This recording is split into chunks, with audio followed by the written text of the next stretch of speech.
I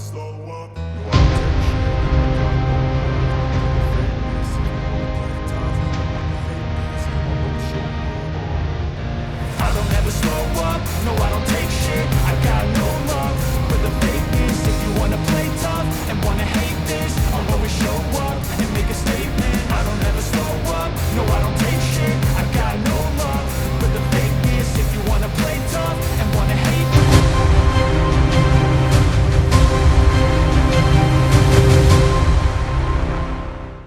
hello दोस्तों, welcome to fiction verse, जहां कहानियां सिर्फ सुनी नहीं जाती, महसूस की जाती हैं। जॉर्ज आर मार्टिन की महान series a song of ice and fire का दूसरा हिस्सा अ क्लैश ऑफ किंग्स हमें और गहराई तक खींच ले जाता है। पिछले चैप्टर 5 में हमने देखा आर्या स्टार्क की दर्दनाक और डरावनी यात्रा। वो छोटी बच्ची जो कभी विंटरफेल की मासूम गलियों में दौड़ती थी, अब पहचान छुपाकर एरी नाम के लड़के के रूप में मौत और खून से भरी सड़कों पर भटक रही है। हर तरफ धोखा, भूख और हिंसा का साया है। और आर्या का सफर हमें यह याद दिलाता है कि युद्ध सिर्फ राजा और सेनाओं के बीच नहीं लड़ा जाता। उसकी असली कीमत हमेशा मासूमों को चुकानी पड़ती है। लेकिन अब कहानी करवट लेती है। चैप्टर 6 हमें ले जाता है दीवार के उस पार, ठंडी और वीरान वादियों में, जहां जॉन स्नो अपनी नाइट्स वॉच के भाइयों के साथ एक नए मिशन पर निकलता है। उसका शरीर तो दीवार पर है, मगर दिल अब भी विंटरफेल और अपने परिवार के पास अटका है। और सबसे बड़ा सवाल, क्या जॉन वॉच के कस्मों को निभा पाएगा, जबकि उसके अपने खून का रिश्ता उसे पुकार रहा है? यहां न सिर्फ ठंड और अंधकार का खतरा है, बल्कि वो रहस्य भी जो बर्फ और मौत के पार छिपे हैं। तो आइए डूबते हैं इस रहस्यमयी और रोमांचक यात्रा में।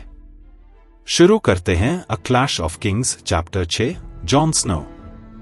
काला लिबास पहने जॉन धीरे धीरे उस अंधेरी जगह में बढ़ रहा था। पत्थर की दीवारों से सटी ऊंची लकड़ी की अलमारियां धुंधलके में ऊपर तक उठी थी।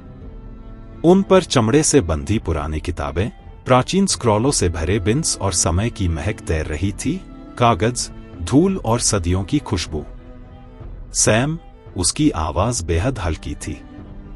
हवा में कहीं से पीली सी रोशनी छनकर आ रही थी, शायद किसी छिपे हुए दीपक से। जॉन ने अपने हाथ का मोमबत्ती सा छोटा टेपर बुझा दिया। यहां इतना पुराना और सूखा कागज था कि आग का खतरा उठाना पागलपन होता। रोशनी का पीछा करते हुए वह तंग गलियारों से गुजरा। बैरल की तरह गोल छतों के नीचे सब ओर परछाइयां थीं। और जॉन भी काले कपड़ों में, काले बालों के साथ, लंबा चेहरा और धूसर आंखों वाला एक परछाई ही लगता था। उसके दोनों हाथों में काले मोलस्किन के दस्ताने थे। दाहिना हाथ इसलिए ढका था क्योंकि वह जला हुआ था, और बायां इसलिए कि अकेला एक दस्ताना पहनना उसे मूर्खता लगता था। एक कोने में, पत्थर की दीवार में बने छोटे से घेरे में, सैमुएल टाली झुका बैठा था। उसके सिर के ऊपर लटका दीपक ही वह मध्यम चमक फैला रहा था। जॉन के कदमों की आहट सुनकर सैम ने सिर उठाया। क्या तुम सारी रात यहीं रहे? जॉन ने पूछा। सारी रात? सैम चौंक गया। तुम हमारे साथ नाश्ते में नहीं थे और तुम्हारा बिस्तर भी खाली था। रास तो कह रहा था कि तुम शायद भाग गए, लेकिन मुझे पता था तुम्हारे अंदर भगोड़े बनने की हिम्मत ही कहाँ है। क्या सच में सुबह हो गई? सैम ने इधर उधर देखा, जैसे समय का अंदाज ही न हो। यहां नीचे तो दिन रात का कोई पता ही नहीं चलता। जॉन मुस्कुराया। सैम, तुम कितने भोले हो। जिस दिन हमें ठंडी, कठोर जमीन पर सोना पड़ेगा, उस दिन तुम्हें यही बिस्तर बहुत याद आएगा, याद रखना। सैम ने लंबी जम्हाई ली। मास्टर एमन ने मुझे लॉर्ड कमांडर के लिए नक्शे ढूंढने भेजा था। मैं सोच भी नहीं सकता था। जॉन, किताबें? क्या तुमने कभी इतनी किताबें देखी हैं? यहां हजारों हैं। उसकी आंखें चारों तरफ घूम रही थी। जॉन ने हल्की हैरानी से कहा, विंटरफेल की लाइब्रेरी में तो 100 से भी ज्यादा थीं। फिर धीरे पूछा, तो क्या तुम्हें नक्शे मिले? हाँ हाँ, बिल्कुल मिले। सैम ने अपनी मोटी सी उंगलियां फैलाईं और मेज पर फैले बिखरे स्क्रॉल और किताबों की तरफ इशारा किया। कम से कम दर्जन भर तो हैं। देखो ये। उसने एक चौकोर चर्मपत्र खोला। रंग तो फीके पड़ गए हैं, लेकिन साफ दिखता है कि नक्शानवीस ने वाइल्डलिंग गांवों की जगह चिन्हित की थी। और एक और किताब है। वह बेचैनी से कुछ स्क्रॉल हटाने लगा और सड़ी हुई चमड़े की जिल्द वाली मोटी किताब निकाली। उसकी आवाज श्रद्धा से भर उठी। ये तो एक यात्रा वृत्तांत है। शैडो टावर से लेकर फ्रोजन शोर के लोन पॉइंट तक की यात्रा रेडविन नाम के एक रेंजर ने लिखी थी। तारीख नहीं है, लेकिन उसने डॉरन स्टार्क को उत्तर का राजा लिखा है, यानी ये विजय युद्ध से पहले का है। जॉन, उन्होंने दैत्य से लड़ाई लड़ी थी। रेडविन ने तो बच्चों से, वन के बच्चों से व्यापार भी किया था। सब लिखा है इसमें।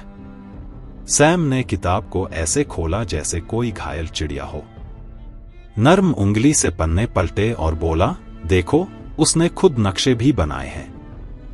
जॉन ने धीरे कहा, शायद तुम भी हमारी यात्रा का ब्यौरा लिख सकते हो, सैम। जॉन का इरादा उसे हिम्मत देने का था, लेकिन यह सुनकर सैम का चेहरा बुझ गया। कल उन्हें क्या सामना करना है, इसका जिक्र भर ही उसके लिए भारी था। उसने लापरवाही से कुछ स्क्रॉल इधर उधर सरकाए। और भी नक्शे होंगे। अगर समय मिलता तो मैं सब ठीक से सजा देता। सब कुछ गड़बड़ है, लेकिन मुझे पूरा विश्वास है कि मैं इसे व्यवस्थित कर सकता हूं। बस सालों लग जाएंगे। जॉन हंसा। मॉर्मोंट को वे नक्शे इतने सालों में नहीं चाहिए थे। उसने पास के बिन से एक स्क्रॉल निकाला, उस पर जमी धूल झाड़ी और खोला। लेकिन जैसे ही खोला, एक कोना उखड़कर झर गया। उसने भौहें सिकोड़ ली। देखो, ये तो टूट ही रहा है। सावधान। सैम तुरंत पास आया और स्क्रॉल उसके हाथ से ऐसे लिया जैसे किसी घायल जानवर को संभाल रहा हो। जरूरी किताबें तो बार बार नकल की जाती थी। कुछ तो 50 बार तक लिखी गई होंगी। जॉन ने एक नजर उस स्क्रॉल पर डाली और होंठ चढ़ाकर बोला, खैर, इसको नकल करने की जरूरत नहीं। देखो, 23 बैरल अचार वाली मछली, 18,000 मछली का तेल, 1 पीपा नमक। सैम ने तुरंत कहा, यह कोई सूची होगी या फिर बिक्री का हिसाब। जॉन ने हंसते हुए सिर हिलाया। 600 साल पहले उन्होंने कितनी अचार वाली मछली खाई, किसे परवाह है। जॉन की उंगलियों से निकला स्क्रॉल सैम ने बेहद सावधानी से वापस उसी बिन में रखा जहां से जॉन ने निकाला था। उसके चेहरे पर अब भी गंभीरता थी। मुझे तो ऐसे हिसाब किताब से भी बहुत कुछ सीखने को मिलता है, जॉन। सोचो जरा, इससे पता चलता है कि उस वक्त नाइट्स वॉच में कितने आदमी थे, वे कैसे जीते थे, क्या खाते थे। जॉन ने हल्की मुस्कान के साथ कहा, वे खाना खाते थे और वैसे ही जीते थे जैसे हम जीते हैं। तुम्हें यकीन नहीं होगा, यह तहखाना तो एक खजाना है, जॉन। जॉन ने भौहें उठाईं। उसके लिए खजाना मतलब था सोना, चांदी, जवाहरात, नकी धूल, मकड़ियां और सड़ी चमड़े की जिल्द। अगर तुम कहते हो तो, उसने शक से भरे लहजे में जवाब दिया। हां, मैं कह रहा हूं, मोटे सैम ने लगभग हड़बड़ी में कहा। वह उम्र में जॉन से बड़ा था, कानूनन अब आदमी माना जाता था, लेकिन उसे देख कोई भी उसे लड़के से ज्यादा नहीं समझ पाता।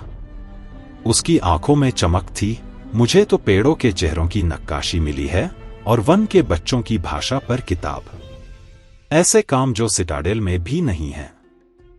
पुराने वैलेरिया से लाए गए स्क्रॉल और 1000 साल पहले मरे हुए मास्टर्स द्वारा लिखे मौसमों के ब्यौरे। जॉन ने सख्त लहजे में कहा, ये किताबें तब भी यहीं रहेंगी जब हम लौटेंगे। सैम का चेहरा बुझ गया। उसके होंठों से धीरे से निकला, अगर हम लौटे तो। जॉन ने ठंडी सांस खींची। ओल्ड बियर 200 पक्के सिपाही ले जा रहे हैं, उनमें से 3/4 रेंजर हैं। क्वोरिन हाफ हैंड शैडो टावर से और 100 भाई लेकर आ रहा है। तुम उतने ही सुरक्षित रहोगे जैसे अपने पिता के किले हॉर्न हिल में। सैम के होठों पर फीकी मुस्कान आई। अपने पिता के किले में भी मैं कभी बहुत सुरक्षित नहीं था। जॉन ने मन ही मन सोचा, देवता कितने क्रूर मजाक करते हैं। पायप और टोड जैसे लोग जो मरमिटने को बेताब थे, कैसल ब्लैक में रह गए। और यहां सैमुएल टाली था, खुद को कायर कहने वाला, बेहद मोटा, तलवार जितना ही बुरा घुड़सवार। अब उसे ही भूतिया जंगल का सामना करना होगा। ओल्ड बियर 2 पिंजरे कैवों के भी साथ ले जा रहा था ताकि खबरें पीछे भेजी जा सके। मास्टर एमन अंधे और इतने बूढ़े थे कि सफर नहीं कर सकते थे, इसलिए उनका स्टुअर्ड सैम को ही जाना था। जॉन ने सैम की तरफ देखते हुए कहा, हमें कौवों के लिए तुम्हारी जरूरत है, सैम। और कोई तो होना चाहिए जो मुझे ग्रेन को काबू में रखने में मदद करे। सैम की ठुड्डी कांपने लगी। उसकी आवाज कांपते हुए निकली, तुम भी कौवों का ख्याल रख सकते हो, या ग्रेन कर सकता है, कोई भी कर सकता है। मैं तुम्हें सब सिखा दूंगा। तुम भी पढ़ना लिखना जानते हो, तुम मॉर्मोंट के संदेश वैसे ही लिख सकते हो जैसे मैं लिखता हूं। जॉन ने दृढ़ आवाज में कहा, मैं ओल्ड बियर का स्टुअर्ड हूं। मुझे उसके लिए स्क्वायर बनना होगा, उसका घोड़ा संभालना होगा, उसका तंबू लगाना होगा। मेरे पास पंछियों पर नजर रखने का समय नहीं होगा। और सैम, तुमने वो शब्द कहे हैं। अब तुम नाइट्स वॉच के भाई हो। सैम की आंखें भर आईं। नाइट्स वॉच का भाई इतना डरा हुआ नहीं होना चाहिए। जॉन ने नरमी से कहा, हम सब डरते हैं, सैम। अगर हम न डरते तो मूर्ख होते। उसके मन में अपने चाचा बेंजन स्टार्क की याद कौन थी। पिछले 2 सालों में बहुत से रेंजर खो चुके थे। उसने खुद अपने चाचा के 2 आदमियों की लाशें जंगल में देखी थीं और रात की ठंड में वे फिर से जीवित हो उठे थे। उसके जले हुए हाथ की उंगलियां कसकर मुड़ गईं। आज भी वह सपनों में देखता था, ओथोर का मरा हुआ चेहरा, उसकी नीली आग सी आंखें और ठंडे काले हाथ। लेकिन ये सब सैम को बताने से कोई फायदा नहीं था। उसने बस कहा, डर में शर्म नहीं है। मेरे पिता हमेशा कहते थे, मायने ये रखता है कि हम डर का सामना कैसे करते हैं। चलो आओ, तुम्हारी मदद करता हूं ये नक्शे समेटने में। सैम ने अनमने ढंग से सिर हिलाया। दोनों ने नक्शे इकट्ठे किए और बाहर की तरफ कदम बढ़ाए। तंग अलमारियों की वजह से उन्हें एक एक कतार में ही चलना पड़ा। वो तहखाना निकलकर एक लंबे सुरंग में खुलता था जिसे वे वर्म वॉक कहते थे। ये भूमिगत रास्ते कैसल ब्लैक के अलग अलग टावरों और किलों को जोड़ते थे। गर्मी में ये रास्ते बस चूहों और कीड़ों के लिए ही थे, लेकिन सर्दियों में सब कुछ बदल जाता था। जब बर्फ 40-50 फीट ऊंचाई तक ढेर हो जाती और बर्फीली हवाएं उत्तर से चिल्लाती आती, तो यही सुरंगें कैसल ब्लैक को जोड़कर रखती थी। सीढ़ियां चढ़ते हुए जॉन सोच रहा था, वो दिन अब आने ही वाला है।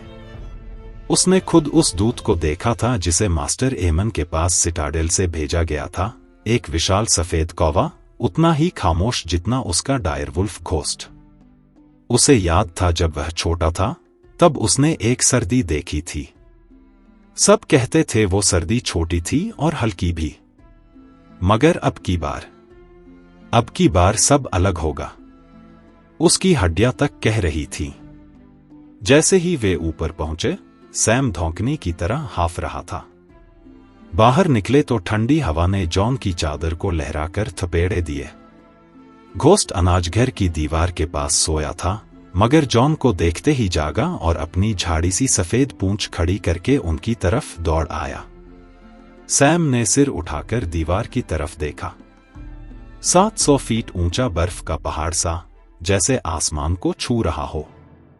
कभी कभी जॉन को लगता था मानो यह दीवार जीवित है, अपनी मूड के साथ। रोशनी बदलते ही बर्फ का रंग बदलता रहता, कभी गहरे नीले रंग का जैसे जमी नदियां, कभी गंदले सफेद का जैसे पुरानी बर्फ, और जब बादल सूरज को ढकते तो यह धूसर पत्थर सी लगती। यह इतनी विशाल थी कि उसके सामने पत्थर के टावर और लकड़ी के किले तुच्छ लगते। यह सच में दुनिया का अंत था, और वे अब इसके पार जाने वाले थे। सुबह के आसमान में पतली ग्रे बादल लकीरें थीं, लेकिन उनके पीछे लालिमा चमक रही थी। भाइयों ने उस धूमकेतु को मॉर्मोंट की मशाल नाम दिया था। कहते थे, आधा मजाक आधा सच, देवताओं ने ही इसे भेजा है ताकि ओल्ड बियर का रास्ता हॉन्टेड फॉरेस्ट में रोशन हो। सैम ने आंखों पर हाथ रखकर कहा, यह धूमकेतु इतना चमक रहा है कि दिन में भी दिख रहा है। जॉन ने नक्शों की तरफ इशारा किया, धूमकेतु छोड़ो, ओल्ड बियर को तो नक्शे चाहिए। घोस्ट उनके आगे आगे दौड़ रहा था। मैदान सुनसान से थे। ज्यादातर रेंजर मोल्सटाउन के कोठों में थे, शराब और औरतों में डूबे हुए। ग्रेन भी उनके साथ गया था। पायप, हेल्डर और टोड उसे उसकी पहली औरत दिलाने ले गए थे, उसकी पहली यात्रा का जश्न मनाने।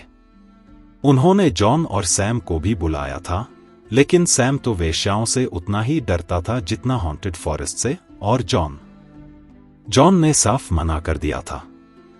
जो करना है करो, उसने टोड से कहा था, मैंने व्रत लिया है। वे सेप्ट के पास से गुजरे तो भीतर से गीत गाते स्वर सुनाई दिए। जॉन ने सोचा, कुछ लोग युद्ध से पहले औरतें चाहते हैं, कुछ लोग देवता। कौन ज्यादा संतोष पाता होगा? मगर न तो सेप्ट उसे खींच रहा था, न ही कोठा।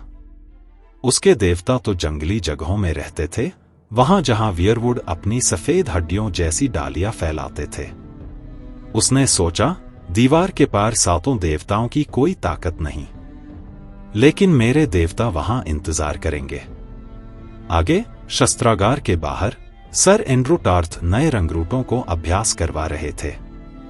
वे पिछली रात कॉन्वी के साथ आए थे, वो घूमता हुआ कावा जो 7 राज्यों से लोगों को यहां लाता था। इस बार की टोली अजीब थी। एक बूढ़ा जो लाठी टेकता था, 2 सुनहरे बालों वाले लड़के जो शायद भाई थे, एक बिगड़ा नौजवान जो मैले रेशमी कपड़े पहने था, एक लंगड़ा आदमी और एक पागल सा शख्स जो खुद को योद्धा समझ बैठा था। सर एंड्रू ने उसी घमंडी को जमीन पर पटक दिया और उसकी अकड़ तोड़ दी। वह थॉर्न जितना कठोर नहीं था, लेकिन उसके सबक भी चोट ही देते थे। सैम हर वार पर आंखें बंद कर लेता, जैसे खुद चोट खा रहा हो। मगर जॉन स्नो तलवारबाजी को गौर से देख रहा था। तभी शस्त्रागार के दरवाजे पर डोनल नोए खड़ा दिखा।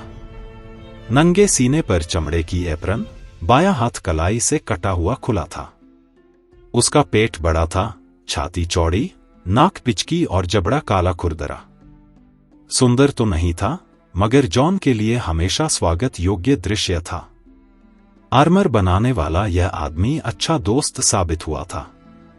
उसने पुकारा, स्नो, इनका क्या ख्याल है तुम्हारा? जॉन ने नजरें तलवारबाजी पर टिकाए रखते हुए जवाब दिया, गर्मी की गंध लिए हैं। जैसे ही सर एंड्रू ने अपने प्रतिद्वंद्वी को धक्का देकर गिरा दिया। उसने फिर पूछा, कॉन्वी इन्हें कहां से पकड़ लाया? अंधेरे पत्थरों के बीच गूंजती आवाज आई। गुलटाउन के पास किसी लॉर्ड की कालकोठरी से, लोहार ने कहा। उसकी भारी आवाज पत्थर की दीवारों से टकराकर लौटी। एक डाकू, एक हजाम, एक भिखारी, 2 अनाथ और एक लड़का जो वेश्यागिरी करता था। इन्हीं के सहारे हम इंसानों के राज्यों की रक्षा करने चले हैं। जॉन के होठों पर हल्की सी मुस्कान आई। उसने सैम की ओर देखा और धीरे से फुसफुसाया, ये लोग भी काम चलाएंगे। आखिर हमने भी तो किया था।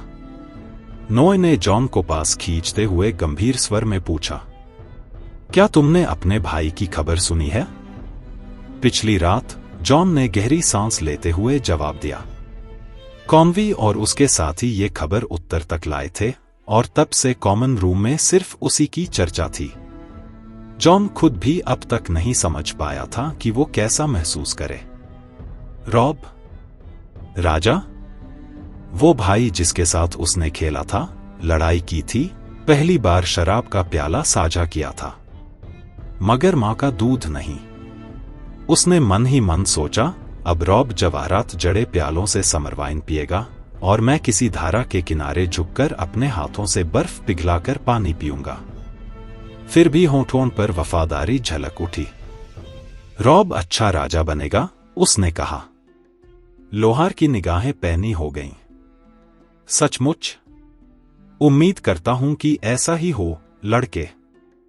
पर कभी मैं यही बात रॉबर्ट के बारे में भी कहा करता था। जॉन ने याद करते हुए पूछा। कहते हैं आपने ही उसका युद्ध हथौड़ा बनाया था? नोए ने गहरी आवाज में सिर हिलाया। हां, मैं उसका आदमी था, बराथियन का आदमी। स्टॉर्म्स एंड पर लोहार और कवच बनाने वाला, जब तक ये हाथ नहीं खोया। मैंने लॉर्ड स्टेफन को देखा था जब तक समुद्र ने उसे नहीं निगल लिया, और उसके तीनों बेटों को उनके नाम रखते वक्त से जानता हूं। मैं तुम्हें बता दूं, रॉबर्ट कभी वैसा नहीं रहा जब से उसने ताज पहना। कुछ आदमी तलवार जैसे होते हैं, लड़ने के लिए बने। उन्हें टांग दो और वो जंग खा जाते हैं। जॉन ने धीरे से पूछा। और उसके भाई? नोए ने सोचकर कहा। रॉबर्ट असली इस्पात था। स्टैनिस लोहे की तरह है, काला, सख्त और मजबूत, मगर भंगुर। वो झुकेगा नहीं, सीधे टूटेगा। और रेनली, वो ताबा है, चमकदार, सजावटी, देखने में सुंदर, पर असल वक्त पर ज्यादा कीमत का नहीं। जॉन के दिल में सवाल उठा, तो रॉब किस धातु का है? मगर उसने कुछ कहा नहीं। नोए बराथियन का आदमी था, शायद वो जॉफरी को ही असली राजा मानता हो और रॉब को गद्दार। नाइट्स वॉच में ऐसे मुद्दों पर ज्यादा गहराई में जाना मनासा था। 7 राज्यों से लोग यहां आते थे और पुराने प्यार दुश्मनी इतनी आसानी से नहीं मिटते। जॉन खुद इसका जीता जागता सबूत था। यहां तक कि सैम भी, उसका घर टायरल्स का वफादार था और लॉर्ड टायरल रेनली को राजा मानते थे। बेहतर था इन बातों को दबाए रखना। लॉर्ड मॉरमॉन्ट हमारा इंतजार कर रहे हैं, जॉन ने कहा। मैं तुम्हें बूढ़े भालू से रोकूंगा नहीं। नोए ने उसके कंधे पर हाथ मारा और मुस्कुराया। देवता तुम्हारे साथ हों। उस चाचा को जिंदा वापस लाना, समझे? हम लाएंगे, जॉन ने वादा किया। किंग्स टॉवर की सीढ़ियां उनके सामने खड़ी थी, जहां आग ने लॉर्ड कमांडर के पुराने कमरे को तबाह कर दिया था। जॉन ने भूत को बाहर पहरेदारों के पास छोड़ दिया। और सीढ़ियां? सैम ने कराहते हुए कहा। मुझे सीढ़ियां बिल्कुल पसंद नहीं। जॉन ने हल्की हंसी दबाई। खैर, जंगल में ये परेशानी तो नहीं होगी। जैसे ही वो सोलर में दाखिल हुए, कौआ चीखा। स्नो! लॉर्ड मॉरमॉन्ट ने बातचीत बीच में रोक दी। काफी देर लगा दी इन नक्शों के साथ। उसने नाश्ते के बचे टुकड़े हटाकर मेज साफ की। यहां रख दो, बाद में देख लूंगा। थॉरेन स्मॉलवुड, दुबला-पतला रेंजर, जिसकी थोड़ी कमजोर और दाढ़ी बिखरी हुई थी, ने जॉन और सैम को ठंडी निगाह से देखा। वो एलिसर थॉर्न का आदमी रहा था और उन्हें जरा भी पसंद नहीं करता था। लॉर्ड कमांडर की जगह कैसल ब्लैक पर है, लॉर्डिंग और कमांडिंग करने की। यही सही लगता है मुझे, उसने तंज कसा, जॉन और सैम को नजरअंदाज करते हुए। कौआ पंख फड़फड़ाया। मी, मी, मी, मॉरमॉन्ट ने सख्ती से जवाब दिया। जिस दिन तुम लॉर्ड कमांडर बनोगे, उस दिन जो चाहो कर लेना। लेकिन लगता है मैं अभी मरा नहीं हूं और भाइयों ने तुम्हें मेरी जगह नहीं बिठाया है। स्मॉलवुड अड़ा रहा। मैं अब फर्स्ट रेंजर हूं। बेन स्टार्क गायब है और सर जेरेमी मारा गया। कमांड मेरी होनी चाहिए। मॉरमॉन्ट की आवाज गरजी। मैंने बेन स्टार्क को बाहर भेजा था और उससे पहले सर वेमर को।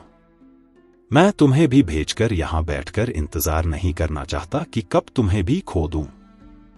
और जब तक यकीनन साबित न हो कि स्टार्क मर चुका है, तब तक वही फर्स्ट रेंजर रहेगा। और अगर वो दिन आया तो उसका उत्तराधिकारी मैं चुनूंगा, तुम नहीं। अब मेरी वक्त बर्बाद मत करो। हम पहली रोशनी में रवाना होंगे, भूल गए हो क्या? स्मॉलवुड गुस्से से खड़ा हुआ। जैसा आप चाहें मेरे लॉर्ड। बाहर जाते हुए उसने जॉन को घूरा, जैसे ये सब उसी की गलती हो। फर्स्ट रेंजर बूढ़े भालू की निगाहें अब सैम पर टिक गईं।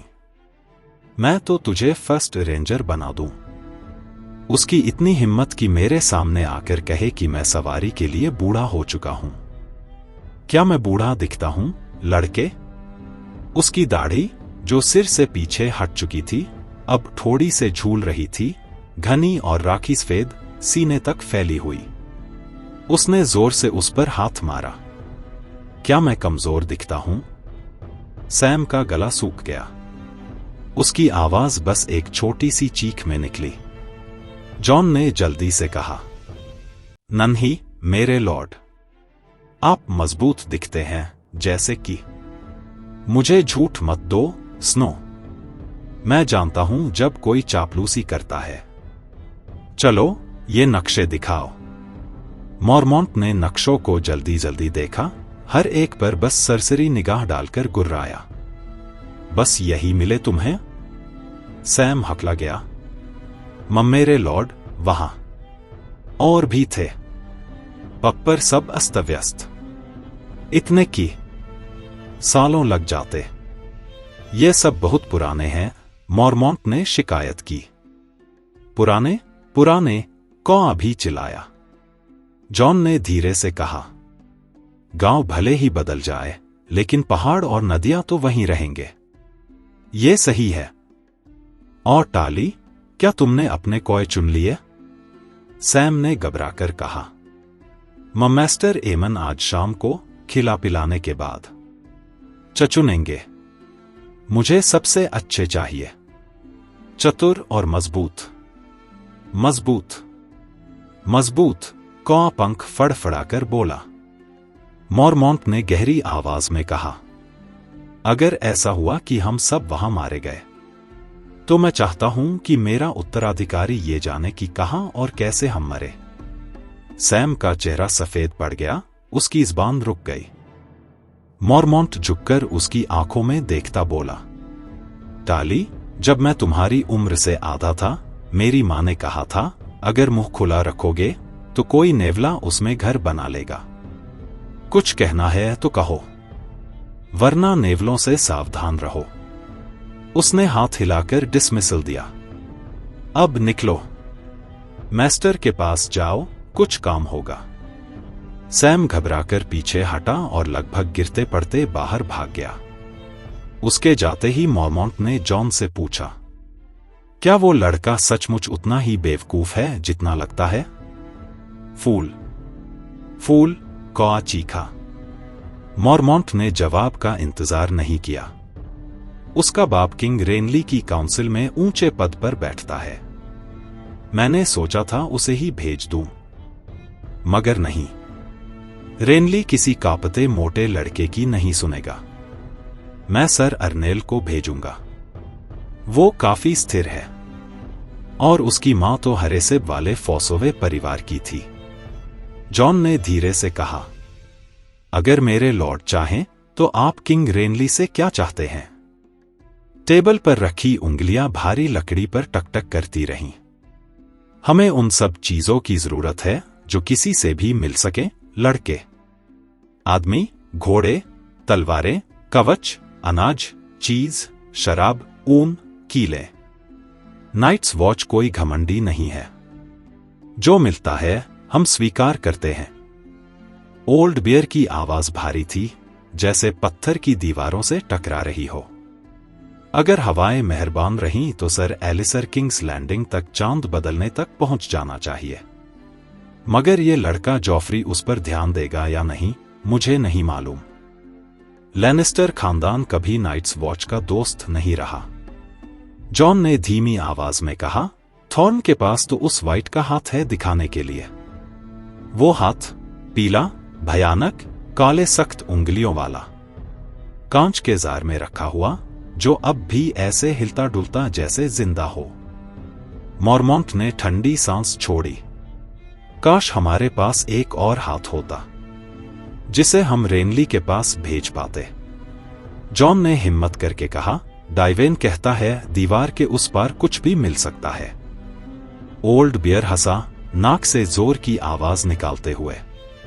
आह हाँ, डाइवेन कहता है। पिछली बार जब वो रेंजिंग पर गया था तो उसने दावा किया कि उसने 15 फीट का भालू देखा। मेरी बहन के बारे में कहा जाता है कि उसने एक भालू को अपना प्रेमी बना लिया था। उस पर मैं यकीन कर लूंगा, मगर 15 फीट के भालू पर नहीं। हालांकि इस दुनिया में जहां मरे हुए भी चलने लगते हैं, फिर भी आदमी को वही मानना चाहिए जो उसकी आंखों ने देखा हो। मैंने मरे हुए चलते देखे हैं, पर किसी दैत्य भालू को नहीं। उसकी नजरें जॉन पर टिकी रहीं, गहरी और तलाशती हुई। लेकिन हम हाथों की बात कर रहे थे। तुम्हारा हाथ अब कैसा है? जॉन ने धीरे से अपने दस्ताने उतारे। उसकी त्वचा पर पुराने घावों के गुलाबी निशान आधी कोहनी तक फैले थे। मांस अब भी कसा और संवेदनशील था, लेकिन ठीक हो रहा था। अब बेहतर है, जॉन ने कहा। खुजली होती है। मिस्टर एमोन कहते हैं कि ये अच्छा है। उन्होंने मुझे एक मरहम भी दिया है सफर के लिए। क्या तुम लॉन्ग क्लॉ संभाल सकते हो दर्द के बावजूद? काफी हद तक। जॉन ने अपनी उंगलियां मोड़ी और खोली, जैसे मिस्टर ने सिखाया था। मिस्टर एमोन कहते हैं रोज इन्हें चलाते रहना होगा ताकि सख्त न हो जाए। ओल्ड बियर ने भारी स्वर में कहा, अंधा हो सकता है, मगर एमोन अच्छी तरह जानता है कि वो क्या कर रहा है।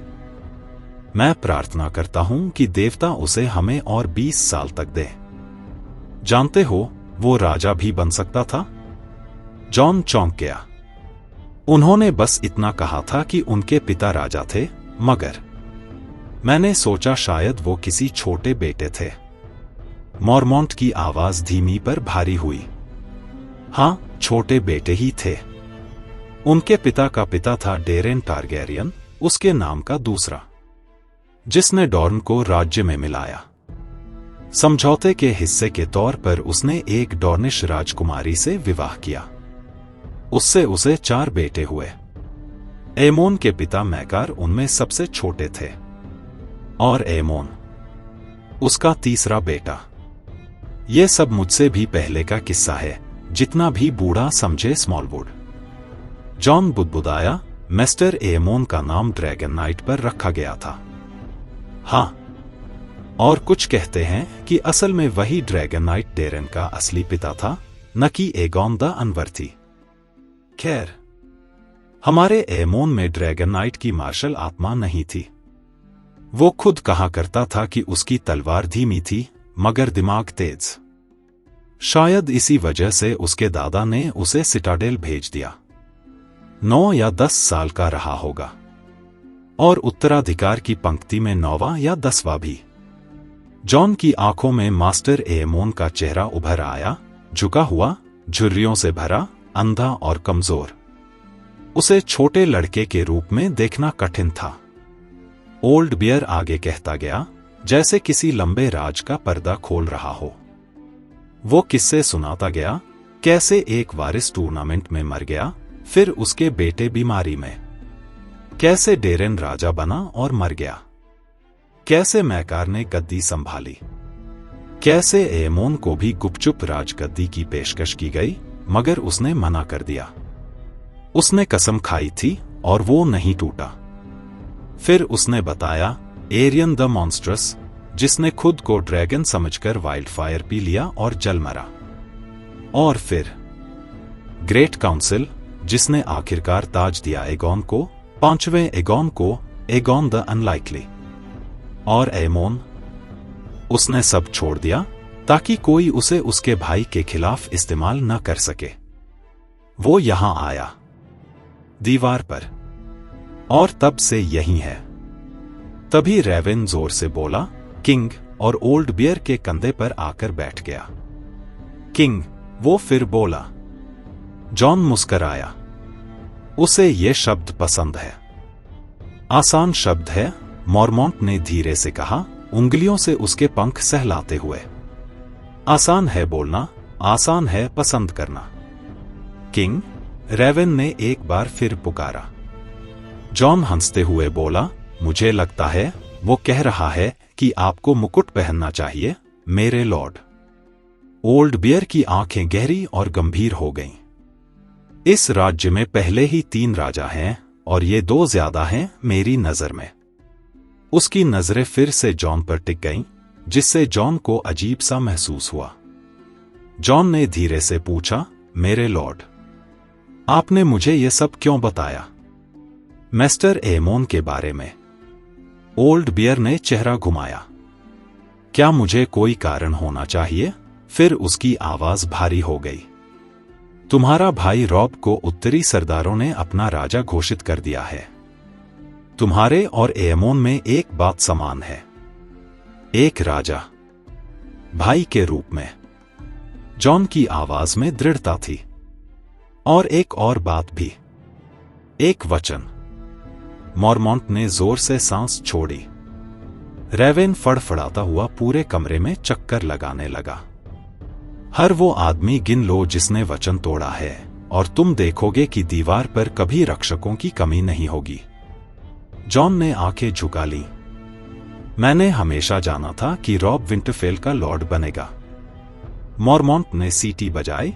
रेवेन फिर से उसके हाथ पर आ बैठा। लॉर्ड होना एक बात है, किंग होना दूसरी। उसकी आवाज गहरी और सख्त हो गई। रॉब को रेशम और मखमल पहनाया जाएगा। वो किसी खूबसूरत राजकुमारी से विवाह करेगा और अपने बेटे बेटियां पैदा करेगा। तुम्हें कभी पत्नी नहीं मिलेगी, न ही तुम्हारी गोद में तुम्हारे खून का बच्चा होगा। वो राज करेगा, तुम सेवा करोगे। लोग उसे योर ग्रेस कहेंगे और तुम्हें कौवा। गायक उसके हर छोटे काम पर गीत गाएंगे, जबकि तुम्हारे महान काम अनकहे रह जाएंगे। मुझे ये मत कहना कि ये सब तुम्हें परेशान नहीं करता, जॉन, वरना मैं तुम्हें झूठा कहूंगा और जान लूंगा कि सच मेरे सामने ही है। जॉन का शरीर खिंच गया, जैसे धनुष की डोरी खिंच जाए। और अगर करता है परेशान, मैं क्या करूं, बास्टर्ड जो हूं? ओल्ड बियर की आंखें उसकी आत्मा में उतरती सी लगीं। तो तुम क्या करोगे, बास्टर्ड जो हो? जॉन ने सीधा जवाब दिया, परेशान रहूंगा और अपनी कसम निभाऊंगा। और यहीं खत्म होता है जॉन स्नो का ये गहन पल, जहां एक ओर खून का रिश्ता है, राजा भाई है, सपनों और इच्छाओं का बोझ है, और दूसरी ओर दीवार पर लिए गए वचन हैं। यही संघर्ष है असली दिल और फाराजा के बीच। अगर आपको ये कहानी पसंद आई हो तो वीडियो को लाइक और शेयर जरूर करें। और अगर आप चाहते हैं कि जॉन स्नो और बाकी किरदारों की ये यात्रा आप तक लगातार पहुंचती रहे, तो चैनल को सब्सक्राइब करना मत भूलना। मिलते हैं अगले एपिसोड में, जहां कहानी और भी गहरी और खतरनाक होने वाली है।